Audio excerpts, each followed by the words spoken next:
Boire une coupe de champagne et déguster un repas, tout cela suspendu dans le vide à 28 mètres de hauteur entre le casino et la mer. Voici le concept de Dinner in the Sky, un concept né en Belgique en 2007. Depuis, le projet a fait le tour du monde entre Paris, Dubaï ou Las Vegas et aujourd'hui Monaco. Ce sont en tout 22 personnes par repas qui peuvent s'élever dans cette nacelle pour la somme de 990 € par personne. Ils seront accompagnés par de grands chefs de la principauté. 3 d'entre eux ont testé les cuisines en plein air lors d'une visite de presse avant d'y travailler. Le chef exécutif des cuisines de l'hôtel Fairmont Monte Carlo, Philippe Joannès, le chef étoilé du Blue Bay, Marcel Ravin, et enfin le chef des cuisines du Palais Princier, Christian Garcia. Si cette expérience est unique pour les clients, elle l'est aussi pour les cuisiniers. Pouvoir surplomber ce casino avec la place du casino et le port, c'est vraiment magnifique et un grand privilège pour nous de pouvoir cuisiner dans un cadre pareil. On fait quelque chose de magique parce que Monaco est magique. La complexité, elle est juste, c'est de donner aux gens cette sensation de l'inaccessible. Et tout, et pourtant c'est possible.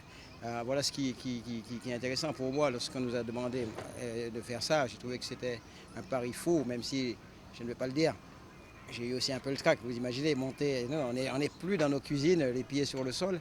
Alors, tout ça fait que pour tout le monde, il y a quelque chose d'intéressant qui se passe. Mais au niveau des sensations, au niveau de l'émotion, au niveau de tout ça. Et après, c'est à nous de donner le meilleur aussi en haut, comme quand nous sommes dans nos cuisines. Après cette visite de presse, les premiers clients se préparent pour prendre place dans ces baquets de Formule 1 ceinturés.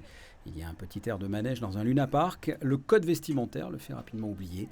Ces 22 clients vont pouvoir déguster le repas préparé à 4 mains par Christian Garcia et Philippe Joannès.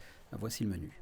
Ce soir, on va commencer avec un petit amuse-bouche avec une déclinaison de tomates. Donc on va faire découvrir la tomate, travailler un petit peu comme une pomme d'amour. Un petit gazpacho de tomate avec des perles de citron. Un petit tartare de tomates vertes avec un espumade de mozzarella. Donc ça, c'est les 3 petits amuse-bouches à base de tomates. Ensuite, on va faire une petite entrée un peu marrante. On a revisité le calisson en version salée. Donc on a travaillé les 2 pommes, la pomme fruit, la pomme de terre, un petit peu le céleri, la moutarde et tout ça avec une petite folie, un petit grain de caviar cristal pour apporter un petit peu de goût iodé. Et ensuite, on continuera avec un turbo. Voilà, un turbo bien épié, rôti aux senteurs de la Provence, au thym, avec des petits légumes et une purée de pommes de terre au citron de Menton. Et puis on finira avec un petit dessert léger. On a revisité aussi le vacherin glacé, mais aux fraises des bois. Dinner in the Sky, 3 services sont proposés chaque jour, 1 à midi et 2 le soir. Ce sont au total 14 chefs qui se relaieront pour faire vivre cette expérience culinaire hors norme jusqu'au 17 juillet.